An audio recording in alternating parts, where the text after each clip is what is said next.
Hey there, greetings everybody. I want to welcome you here to Prog Monster. My name is Murph. I am the host of this show, a show dedicated to progressive rock and other forms of rock music. So we're back here Thursday night to do an episode of What's New. Now this almost didn't happen. Busy day, very busy day. Didn't get in till late. Not really caring for the lighting, although it's actually not that bad. Better than I thought it was going to be when I came in. And we've changed up the album that we're supposed to be doing for What's New tonight as well. I was going to do an album by a band called Mangrove. Um, However, I decided I was going to do the Hawkwind album instead because it came out this week and I wanted to do it.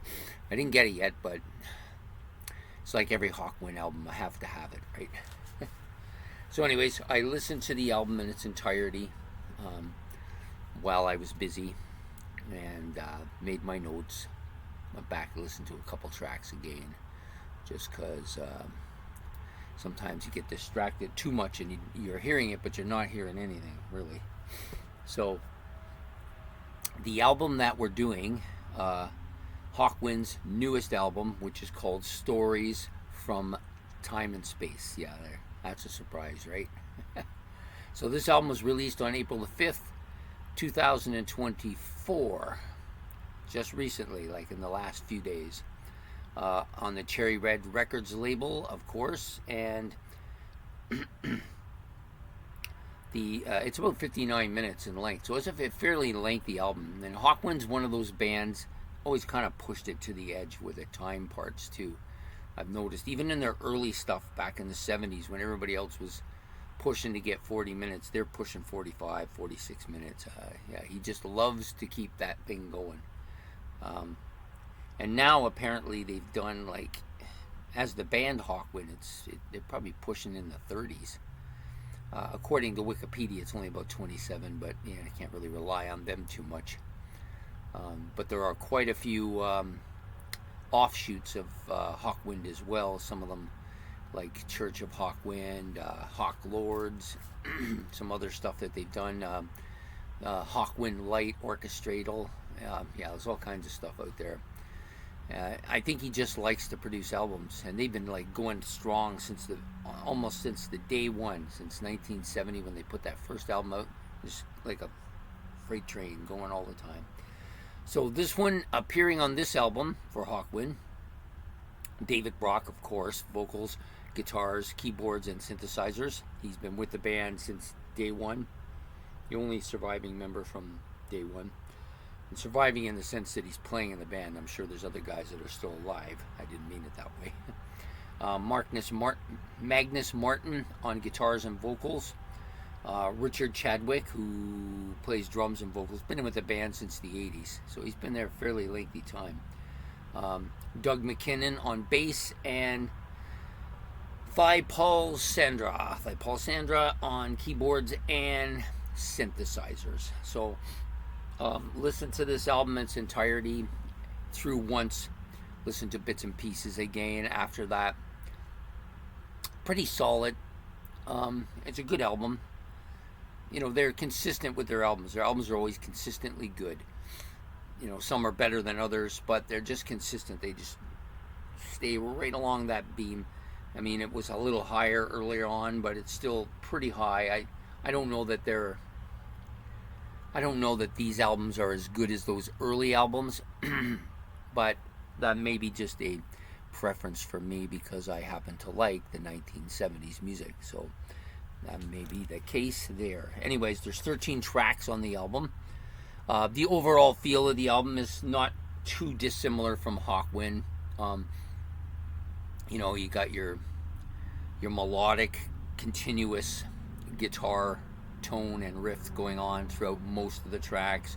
You've got some heavy bass and drum parts in here as well, adding to that melodic sound. There's lots of kind of operatic, almost. Actually, I said operatic, but really it's symphonic sounds to their keyboards and lots of synthesizer noises. Lots of noises, period. The odd kind of vocal kind of narrative, not too much, but there's a little. I think there's a little bit here in a couple tracks, but And then there's of course the guitar. Is not as prominent as it once was. It's not as prominent on here as it was in some of their earlier albums, but solos here and there, but nothing too outrageous. One song I think has a really somewhat lengthy part to it that's kind of guitar and solo related to it. Yeah, so overall pretty good. Keyboards is pretty solid as always. Yeah, it's just an overall Hawkwind feel. There's a couple tracks on here a little bit more poppy. The opening track is one of those songs. Doesn't really sound a great deal like Hawkwind initially, but it gets into it fairly quickly. So we have, like I said, 13 tracks on the album. Most of them between 5 and 7 minutes, 5 and 8 minutes in length. There's a couple of really short ones. I think there's one that's under 2 minutes, one that's around 2 minutes, one that's around 3 minutes, a little bit under. There may be actually a few more. Just basically wrote down the times. Yeah, there's a couple of 3-minute ones, but primarily it's basically a 5 to 7 minutes per song. And definitely has that full-fledged Hawkwind sound on some of these tracks. So you got the opening track, which Our Lives Can't Last Forever. Well, thanks for the downer. Yeah, very symphonic, a little bit of piano in here as well. It's a little bit more of a subdued track. I wouldn't call this a full-blown Hawkwind hammering song. Brock's voice is very distinctive. I find him easy to pick out if I hear something come on the radio. All I gotta do is hear his voice, and then I'll compare it to what I'm listening to, and I'll know right away it's him. It's kind of quiet, spacey, a little bit typical of Hawkwind. Lots of those kind of weird noises too, and it's got a very kind of spacey atmosphere to the song. It's different symphonic parts to the song.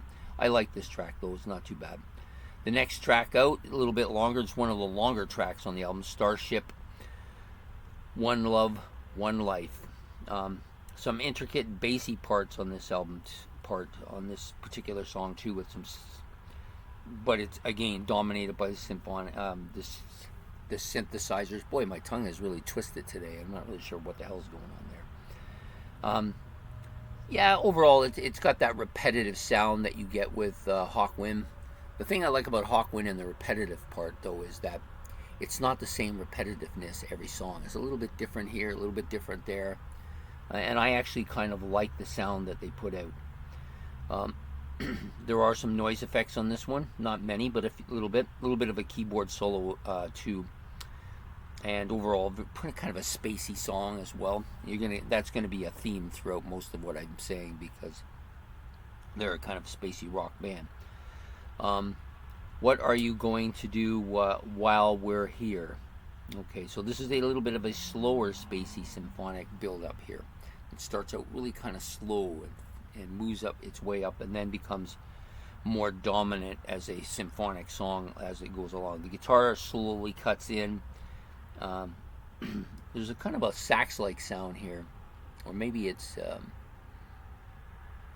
yeah, I think it's a little sax sound, but I think it's more of I think it's a keyboard, but it's got that sax sound to it. This song is melodic, slower. It's got that kind of spacey, animated parts to it as well. Guitar is, it's a little bit heavier at parts of the track, but not overly so. The next track out is the Tracker. This is a bit of this is more like what I've come to expect from Hawkwind. It's more up-tempoed, more faster paced. Classic Brock vocals on this, sounds just like him. It does slow down a bit, and then it got this little bit of a psychedelic part that's going on in this track, and some of those laser-like sound effects that they like to throw in there, like from the Space Invaders. Yeah, there's a little bit of that here too. What else? Yeah, and then it kind of builds back up to that heavier part again, and which includes the drums, the bass, and the guitar, all making that kind of fast-paced, normal Hawkwind sound that you get too. The next track out is one of the shorter tracks on the album. That by the way, was probably one of my more favorite songs. The closer they get to that Hawkwind sound, the more I like it. So the Eternal Light, which is the next track out, very atmospheric, symphonic part throughout this entire track. It's just an instrumental. There's nothing else to it. It's just a little bit of a symphonic kind of keyboard sound, I guess, maybe synthesizer. I'm not 100% sure. Nothing spectacular about the song. It's just really short bit, almost like a lead-in part. Then you've got Till I Found You, another melodic, psychedelic, kind of symphonic, spacey rock song. Yeah, all the elements that they're known for are all present right at the beginning of this song. Brock's vocals are clear, but standard rock sound. Like there's nothing unusual about his voice. His voice sounds the same now as it did when he was in his 20s, and still has that, maybe a little bit more scratchy. I think it's probably a little bit more scratchy, but it's not that much more. It speeds up a little bit.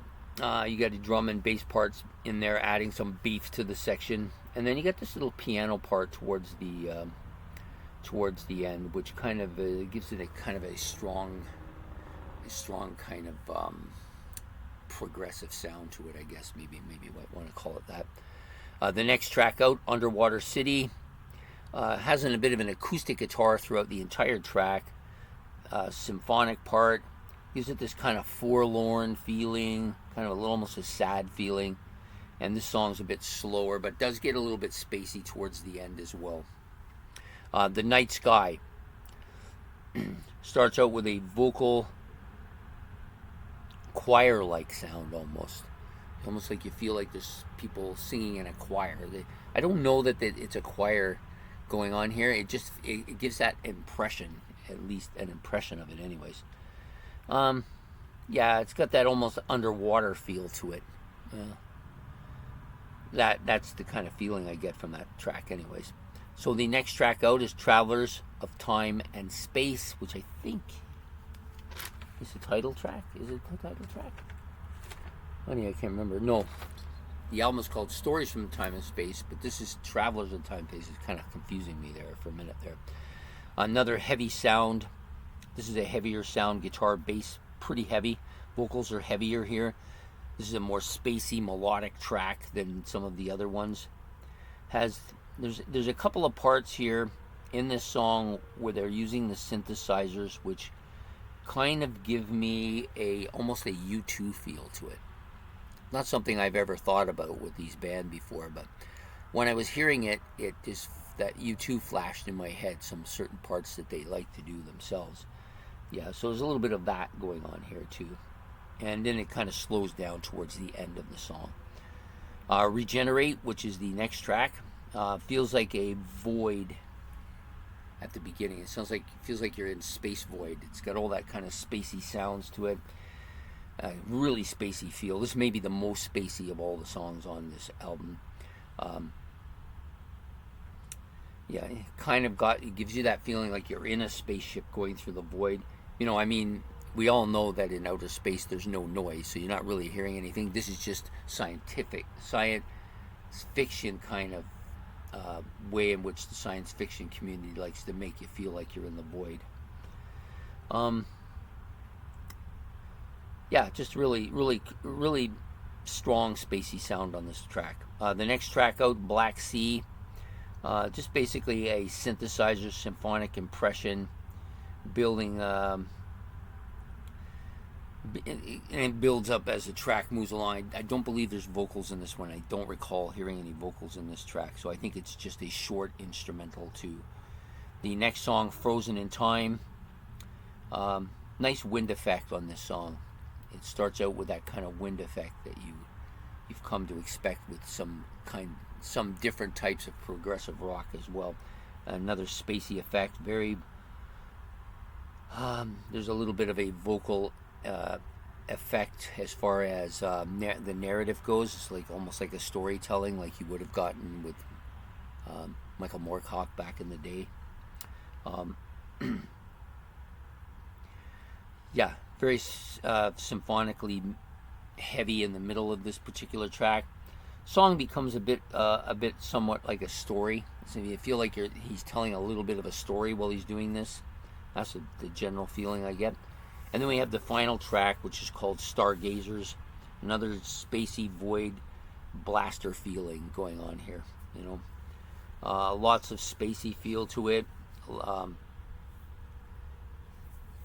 It does have a break though. Like, so you got this kind of build up. It's kind of a heavy build up, but about halfway or maybe a third of the way into the song, it gets this kind of drops off and becomes a very slow, very subdued feeling to the song, and then it picks up again towards the end. This one is one of the better songs as far as the keyboard and the guitar feel go on it as well. Overall, I think it's a strong album, but it's definitely not out of range. I don't recall hearing any Hawkwind album, and I pretty much listened to them all over the last few weeks, that I didn't like.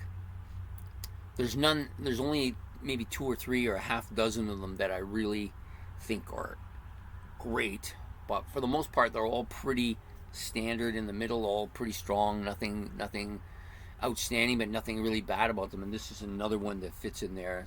I'll probably listen to this one. I'm probably going to get it when I go up there this week to do my shopping. I know that they'll have it.